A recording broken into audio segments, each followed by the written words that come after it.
Hello viewers, welcome back to my channel training troll. आज की video में हम सीखेंगे idioms and phrases. Idioms and phrases होते हैं ऐसे वाक्य बोल सकते हैं हम इनको कि जिनको हम एक लाइन में कंप्लीट करके किसी भी सेंटेंस किसी के भी कोई भी क्वेश्चन का रिप्लाई कर सकते हैं। कुछ ऐसी होती हैं जिनको हम अपने सेंटेंस में यूज़ कर सकते हैं। तो देखते हैं कौन कौन सी हम अपने सेंटेंस में यूज़ कर सकते हैं और कौन कौन सी हम डायरेक्टली किसी को एज अ रिप्लाई बोल सकते हैं। On account of. On account of का मतलब होता है किसी की वजह से, यानी कि वजह से कोई भी काम का होना या कोई भी चीज़ गलत होना, उसके लिए हम किसी को भी ब्लेम करते हैं तो बोलते हैं कि तुम्हारी वजह से ये हुआ है, तो on account of that person. Okay, next one is behind bars. Behind bars का मतलब है सलाखों के पीछे। किसी भी विक्टिम का जेल में जाना, इट्स मीन सलाखों के पीछे होना। तो हम क्या लिखेंगे? सलाखों के पीछे, उसका जेल में होना, सलाखों के पीछे होना, बिहाइंड बार्स।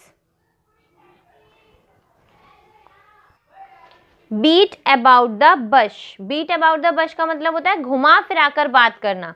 किसी को डायरेक्टली उस बात को ना बोलना, बल्कि उस बात को घुमा के अच्छे से उसको बिल्कुल कंफ्यूज कर देना सामने वाले को, और तब वो बात कहना। It's mean beat about the bush. तो उस समय पे हम जान गए कि सामने वाला हमें घुमा के बात कर रहा है, तो हम उसको डायरेक्टली बोल देंगे don't beat about the bush, don't do beat about the bush, घुमा फिरा कर बात मत करो।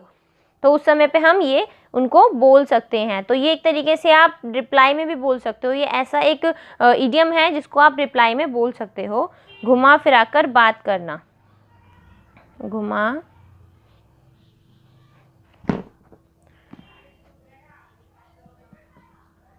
फिरा कर बात करना।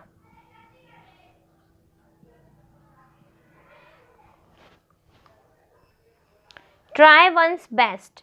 ट्राई वंस बेस्ट का मतलब है कि अपना क्या देना, 100% देना, अपना उतना देना, किसी भी काम को पूरा करना जितना हम कर सकते हैं, जितनी हमारी एबिलिटी है तो पूरा करके आना। ट्राई वंस बेस्ट कि अपना पूरा हम कोशिश करेंगे, अपना पूरी कोशिश लगा देंगे उसमें। तो इसका मतलब होता है कि यथासंभव प्रयत्न करना, यानी कि पूरी कोशिश करना, यथासंभव जितना हम कर सकते हैं उतना प्रयास करना, यथासंभव प्रयत्न करना।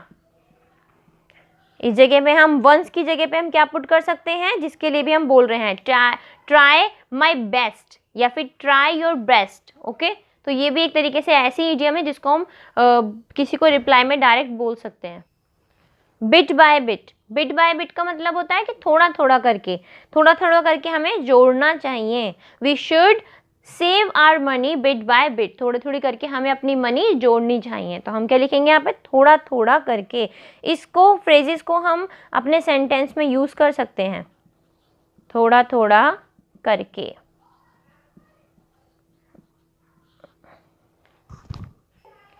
Blow once on trumpet. इसका मतलब होता है डींगे हाँकना।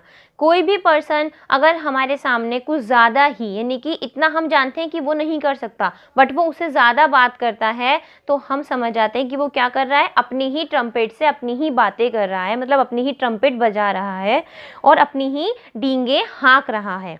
तो हम इस जगह पे इसको यूँ बोल सकते हैं। इसको जनरली हम बोल भी सकते हैं कि किसी के सामने that person is that person is blow his own trumpet, अपनी ही डींगे हाँक रहा है। डींगे हाँकना।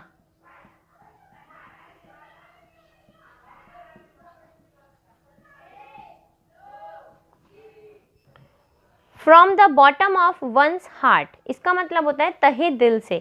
किसी को अगर हमें विश करना होता है, कुछ भी कहना होता है कि मैं ये बात आपसे तहे दिल से कह रहा हूँ, it's mean from the bottom of one's heart, यानी कि from the bottom of my heart. Okay, मैं अपने दिल से ये बात कह रहा हूँ, तहे दिल से।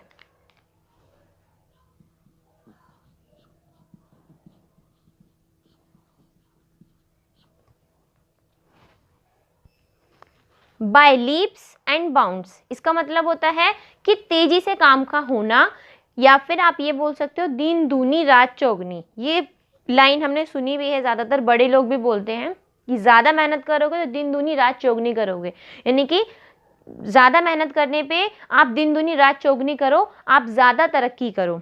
ओके, तो इसके लिए हम बोलते हैं बाय लीप्स एंड बाउंड्स, दिन दूनी रात चौगनी।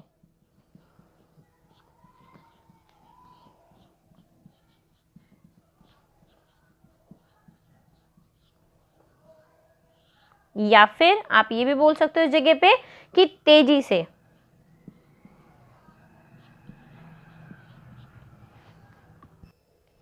इन एनी केस, इसका मतलब होता है किसी भी परिस्थिति में, मुझे वो किसी भी परिस्थिति में चाहिए। इन एनी केस, किसी भी परिस्थिति में।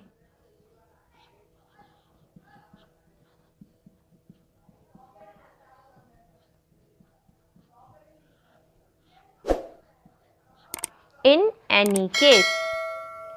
इन नो केस, इसका मतलब होता है किसी भी परिस्थिति में नहीं, किसी भी परिस्थिति में मैं वहाँ पर नहीं जाऊँगा, चाहे कोई भी सिचुएशन मेरे सामने आ जाए, I will not go there. तो यहाँ पर इन नो केस का मतलब होता है किसी भी परिस्थिति में नहीं, क्योंकि नो का मतलब नहीं, किसी भी परिस्थिति में नहीं।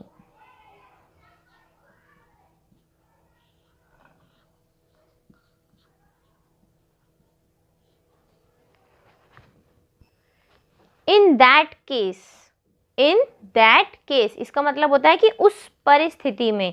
इन दैट केस, उस परिस्थिति में मैं वहाँ पर गया था, तो इसके लिए क्या होता है इन दैट केस। अगर हमें बताना होता है कि किसी सिचुएशन, पर्टिकुलर सिचुएशन के बारे में, उस परिस्थिति में।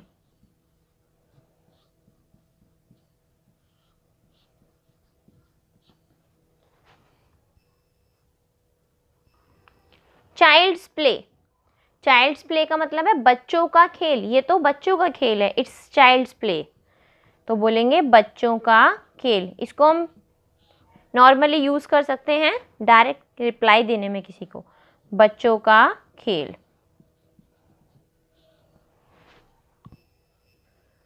Round the clock, round the clock का मतलब है रात दिन, किसी का भी रात दिन काम करना, मेहनत करना, तो हम उसके लिए सेंटेंस में यूज़ करेंगे राउंड द क्लॉक, यानी कि रात दिन, वह रात दिन पढ़कर सफल हुआ है। तो इस तरीके से वो रात दिन जो वर्ड आ रहा है उसके लिए हम यूज़ करेंगे round the clock. Come to an end, इसका मतलब होता है समाप्त होना, किसी भी चीज़ का फिनिश होना, it's mean come to end, come to an end. तो इसको भी हम सेंटेंस के संग यूज़ करते हैं, सेंटेंस में ही ये यूज़ होगा कि जो भी प्रोग्राम है, this programme is coming to an end, मतलब ख़त्म होने ही वाला है, हो रहा है, तो इसके लिए हम ऐसे ही समाप्त होने को सेंटेंस में यूज़ करेंगे। आई होप आपको ये इडियम्स एंड फ्रेजेस सही समझ में आए होंगे। अभी भी कोई डाउट है कमेंट बॉक्स में बताइए, और कन्फ्यूजन मैं आपकी जो भी होगी वो क्लियर करूँगी। Do like, share and subscribe to my channel. Thank you.